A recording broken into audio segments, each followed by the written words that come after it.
I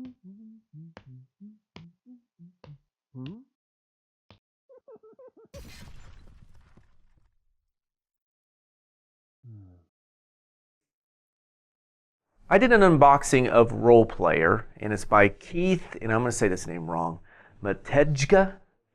And it's also put out by Thunderworks Games, and it's basically a dice game where you're building characters for a role-playing game.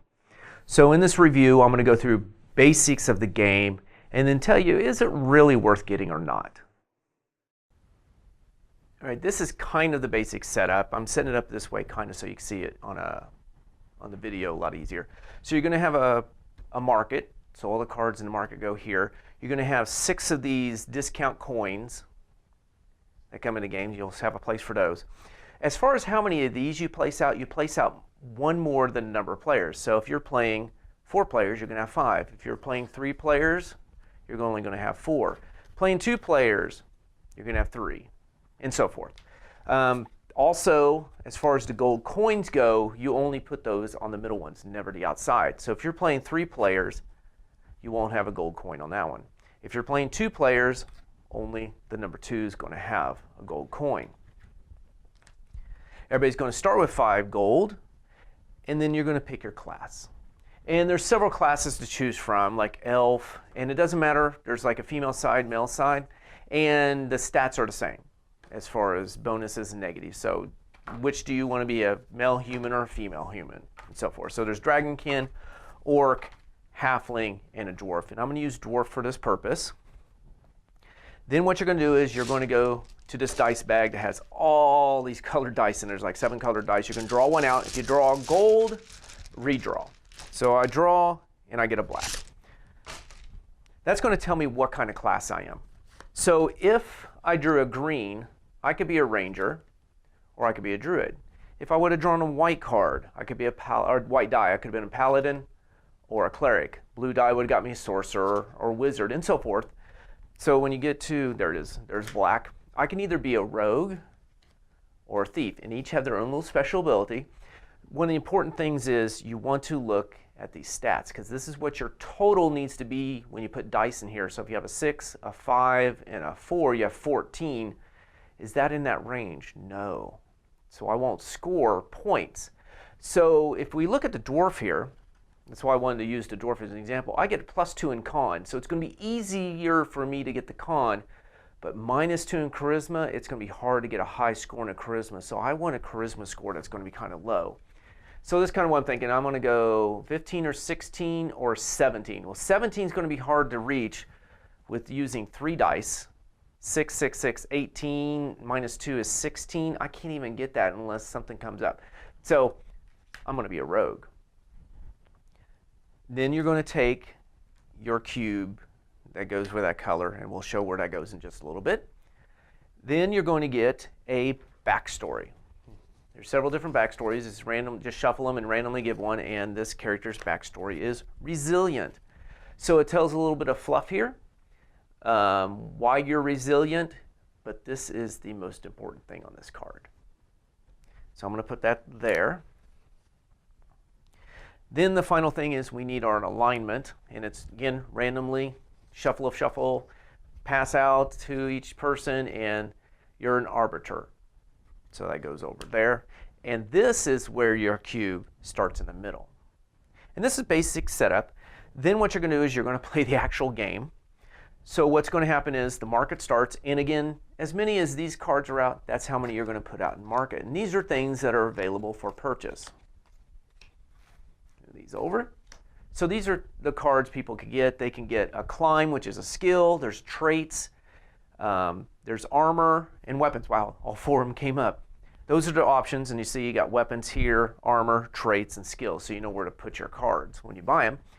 Then the first player is going to go into the bag and draw 5 dice, because there's 5 cards out here. If you draw more than that, put them back in. So 1, 2, 3, 4, and 5. So this is what we've got. That player rolls them and puts them in ascending order. So 2 is the lowest. Then I got a 4, a 5. I got 2 6s. What do I? It's choice. Do you want the green 6 there or the white 6? So let's just say it goes that way. Then who's ever first player gets to choose which die they want. Now the thing is, you have this, which shows green, white, black, purple, blue, and red. Basically, it's telling me at strength, I want a green die here. Dex, I want a white die here. Con, I want a black die there, and so forth. You can see where I need to put the dice. So I'm looking here going, well, if there's a black one up there, no, there's not a black one, so I don't know if I want that. But you know what? I need a really, really good score in Dex. Because I need an 18 Dex. A 6 is going to get me there. So do I take the white die and get a coin? Because if I take this, I get the coin that goes with it. Nah, woohoo! And I go there. Or do I want the green die? If I'm the green player, I may take the green die because each green die I have in here is worth a point. If I'm the white player, the white die is going to be worth an extra point at the end of the game. But I'm neither, so I'm going to do that and put that there. I hold on to this, and the other players choose their die. Once everybody's done, we're done with that phase. We're going to the market phase. Now, when you place a die in here, each place, each location, I should say, and actually I'm just going to get a different character. Here we go. Each has a little special ability you can do. So if we look at strength, strength says flip a die. So if this die was on a 1, I can flip it to a 6. If it's on a 5, it's going to flip to a 2. It flips to the opposite side. If it's a 1, let's see, 3, it's going to flip to a 4. Now, it's not the die that I put in there that I have to flip. So if I have these out here, I can go, okay, I'm going to put a strength 4 here. I'm going to flip this die, and now that's a 6. I can flip any die I want to on my board. It doesn't have to be that one. So let's flip a die. This one is exchange 2 dice. It's like, oh, you know what? I need my intelligence higher than my charisma, so I'm going to, if I put a die in Dex, I can switch 2 dice, including that one. If I wanted to, I can go, you know what? I need that up there like that. It doesn't have to be the die you put in that you have to do that any of these abilities to. It could be any of your dice on the board. This one says add 1 or subtract 1. So maybe I need this to be a really low score. I'm like getting too high. So I may go, you know, I'm going to knock this down to a 3. Or if it was a 4, I can go, you know, I'm going to knock that up to a 5. So you can add or subtract a pip. This one is just take a die and re-roll it. Like, I think I can do better by re-rolling. Got a 5. All right. So intelligence re-roll. This one's going to move this cube, and I'll get to what this does, but you can only move it up, down, or left or right, not diagonal. So this allows you to move that cube. And the last one is this allows you to get one of these. If you put it in charisma, your die in charisma, this is a discount. This means I have to pay 1 less coin when I'm buying from the market. So you buy your die, decide where you're going, and you don't have to, but you can do the ability that's associated with the die you put in there. So if I put in Dex, I can switch 2 dice. Put in Strength, I can flip one of these dice to the opposite side, and so forth. So that's the first thing you do. Then after the first phase done, now we go to market, and you can purchase. And this number up here is how much this card cost in gold. So this costs 2 gold. This one's going to cost 6. This costs 3, 3, 3. And they each have little special abilities. Skills, you can do once per turn, and you kind of tap it. You turn it sideways, show that you've used that ability. Traits, you keep. At the end of the game, do you meet this requirement? If you do, you get this many points. So stars are like points, as you can see here. Stars are points, and there's going to be points here. Armor, you collect, and the more pieces you get, the more this whole set's worth. So if you have 2 pieces of this chainmail set, you're going to get 2 points. If you have 3 pieces, you're going to get 4. If you have all 5, you're going to get 10 points. And also, if you're the red or white player, you get plus points for having that armor.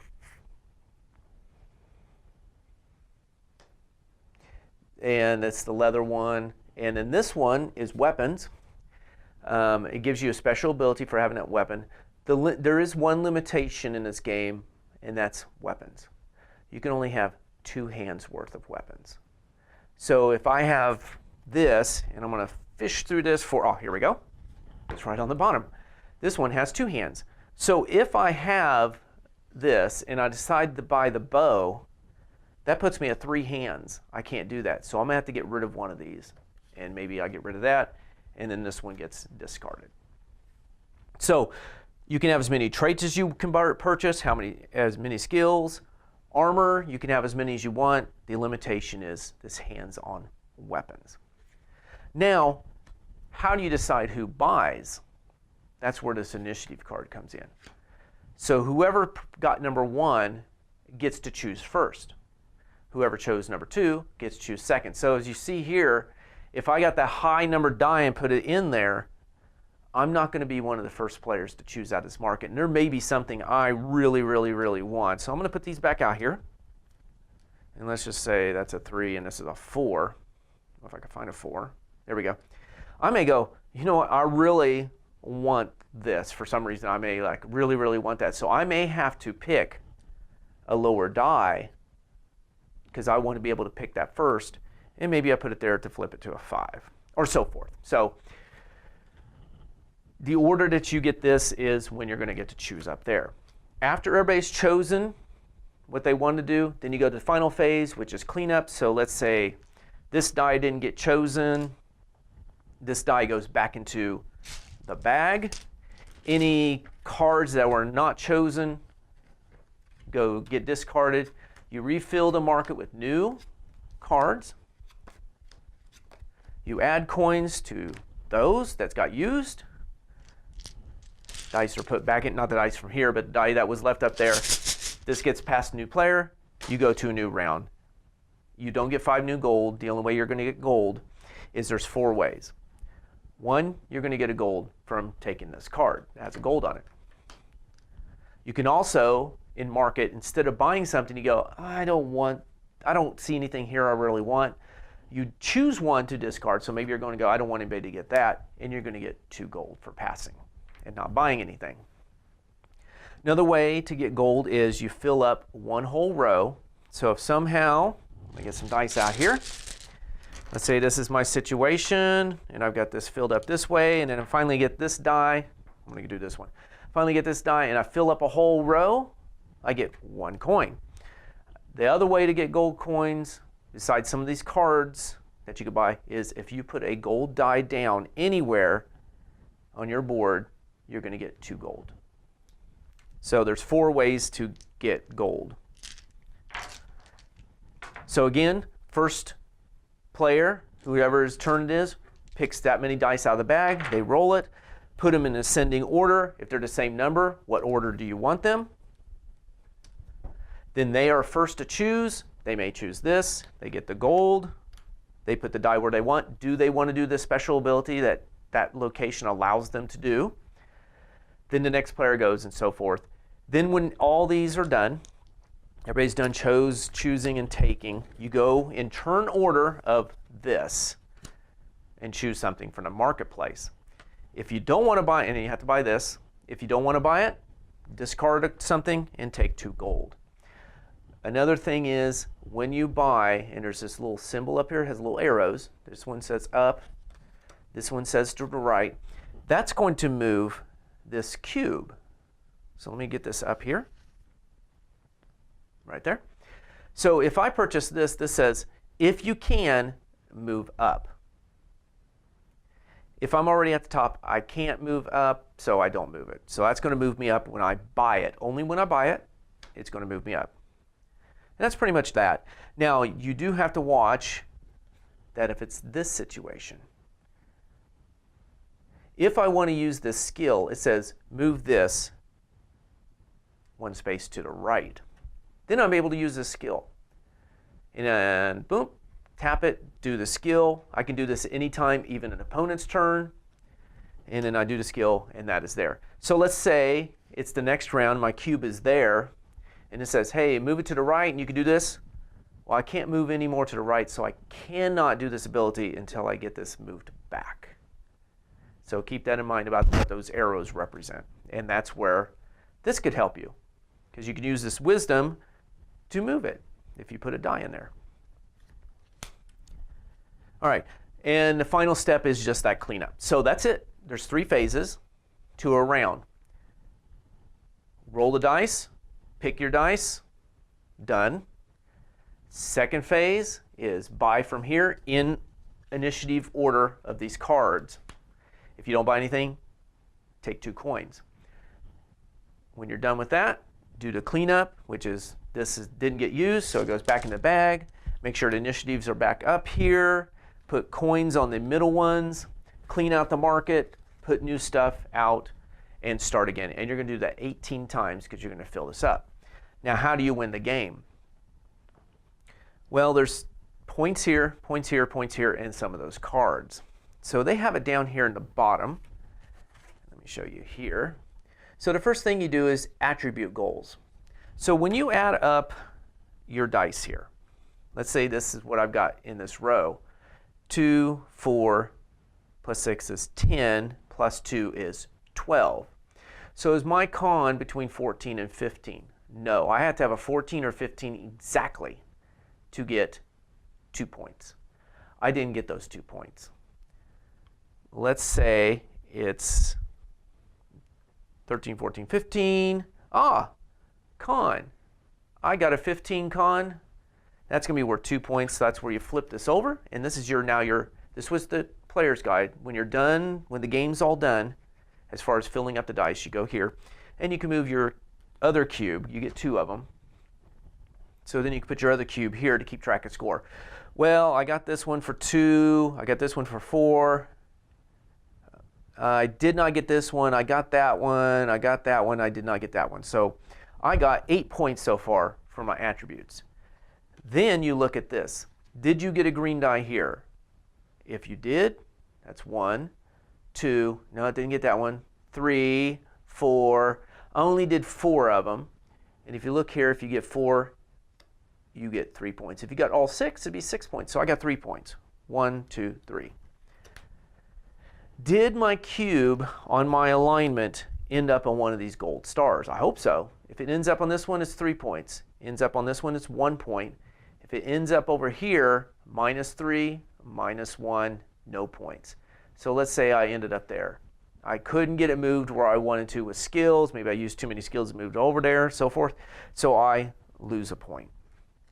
Then the last thing you can get points for are traits. And I think I've got some in here. Yes. So gain 2 points for each of your attribute scores that are 5 or less. It may be I bought that and I'm kind of dropping some of these down that I know I can't reach. So I'm going to go 1, 1, 1 and maybe I'll get 2 points. How much armor do I have? Well, I got 3 pieces of this armor. So that's going to be worth 4 points. 1, 2, 3, 4, and so forth.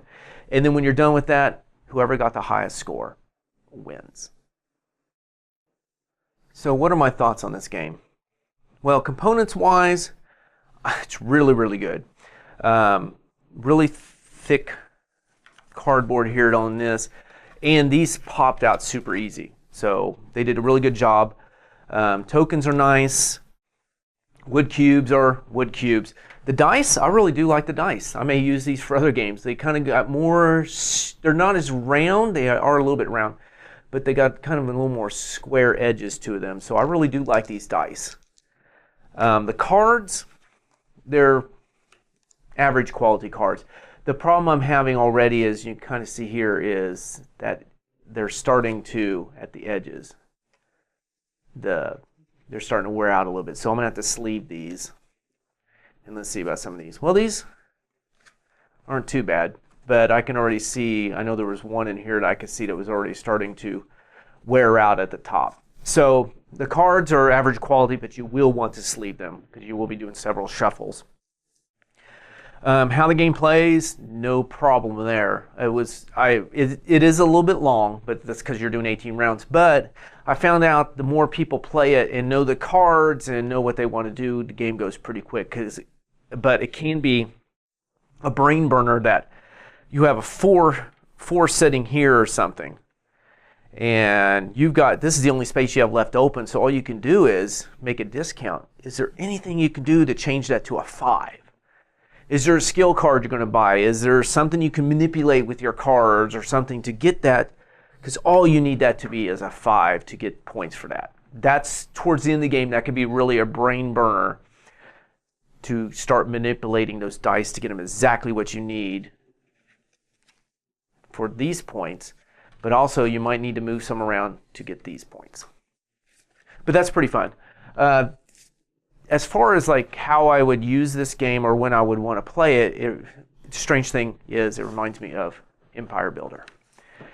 In Empire Builder, you're building trains and using crayons and stuff, and it sounds strange that I would associate these two games together, but they have a similar feel in that during this game of Empire Builder, you're interacting a little bit with the other players, but not too much. You're just running your own train and drawing your own tracks and stuff, and sometimes you might screw up another player, but for the most part, you're playing the same board as the other player, but you're playing your own game. And what's nice about that is you can just sit and talk while playing the game. You can sit there for a couple hours, play this game, but you're also just talking about what's going on for the day or whatever else. And so it's nice and relaxing to play this game. This has kind of the same feel to me because you might pick a die somebody wants or pick a skill somebody wants, but for the most part, you're building your character. You're not really affecting them as much. And the same thing here, you're building your tracks and you might build your track where they want to go and they have to go some other way and spend more money to build their track. But the interaction is more, I'm going to sit back and make my character, you're going to make your character, let's talk about what's going on today or something like that. So this kind of the game reminds me of that. So this game may be replacing Empire Builder for me as far as that kind of game because it's so easy to learn this game. So would I recommend this to people? If you want a lot of conflict, like, take that kind of stuff, this isn't that type of game. However, if you into RPGs and you want that game where you can kind of sit back and like, let's play a game, but also what's going on? What are we doing next week and stuff like that? This is the type of game that you can do that. So I would recommend it for those type of people. If you're looking more like, I'm take this, my character, no, this is not that type of game for you.